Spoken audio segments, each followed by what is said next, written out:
Once upon a time, nestled in a picturesque valley stood a beautiful moss-covered stone cottage where a dwarf, simply named Dwarf, lived happily with his beloved wife.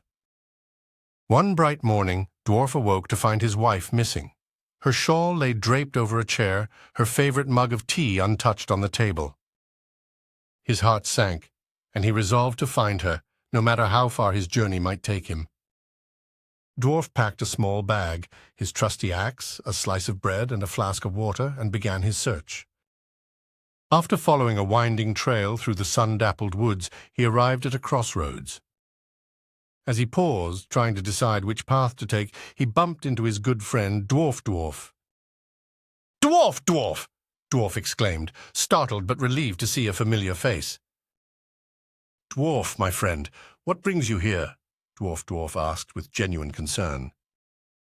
"You won't believe it," Dwarf said, his voice heavy with worry. "My wife, she's gone. I woke up and she was just gone.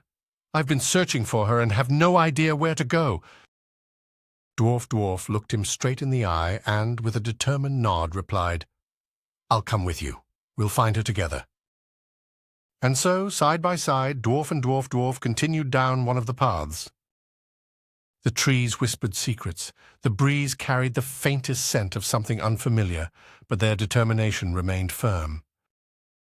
Eventually, their journey led them to another crossroads where they met their friend Dwarf. "Dwarf, what brings you two here?" asked Dwarf, eyeing their weary faces. Dwarf explained the predicament, and Dwarf added, "We've come this far to find her. Will you join us?" Dwarf adjusted his hat, gripped his walking stick, and said, "Of course, let's find her together." And now there were three, Dwarf, and Dwarf. On and on they walked, encountering curious creatures and peculiar landmarks. At their next crossroads, they met Dwarf, a fiercely loyal friend with a hearty laugh and a sharper wit. Dwarf, they called out in unison. He turned, smiled, and approached. "What brings so many dwarves to these parts?" he asked. "Dwarf's wife is missing," the group chimed. Without hesitation, Dwarf declared, "Count me in." The growing group continued their journey, each new crossroads adding another dwarf to their fellowship. Dwarf, then Dwarf, and so on. Each brought a unique skill. One could sniff out the faintest trail, another could charm animals for information, and yet another was an expert map reader. At every crossroads they found clues, a red ribbon caught on a twig, a shoe print by a muddy bank, a torn piece of parchment pointing toward a mysterious forest. Eventually, the band of dwarves encountered their first giant, aptly named Giant. "Hey guys, what are you doing here?" Giant bellowed, causing a few brave dwarves to jump in surprise. Dwarf stepped forward and explained, "We are searching for my wife. She went missing, and the clues point this way." "An important quest?" Giant said, his booming voice shaking the leaves from the trees. "I'll come with you." And so the company now included their giant friend. At the next crossroads, they met Giant's larger-than-life friend, Giant.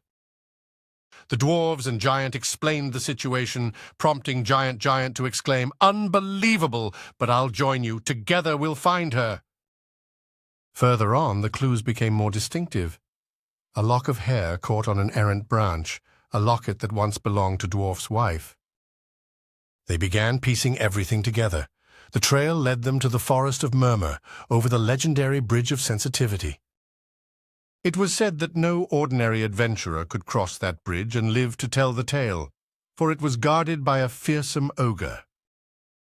By the time they reached the forest's edge, their party was vast. Dwarf,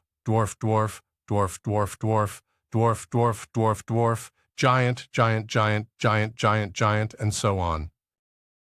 They stood staring at the bridge, suspended over a deep canyon with swirling mists below. One by one they crossed, first Dwarf, then Dwarf, then Dwarf, then Giant and Giant. With every step, the bridge groaned under their weight, but they were careful, determined. Finally, it was Dwarf's turn. He stepped onto the bridge, and with a great groan it gave way beneath him. The company gasped in horror as Dwarf grabbed onto the edge and with a mighty leap soared over the canyon and landed safely on the other side. Everyone stared wide-eyed as Dwarf dusted himself off. "How?" Giant began. "How did you do that?" Dwarf grinned, lifting the hem of his trousers to reveal a pair of sleek red and white Nike sneakers. "It's the shoes," he said with a wink. And that, my friends, is why Nike is always with you, no matter where the road takes you.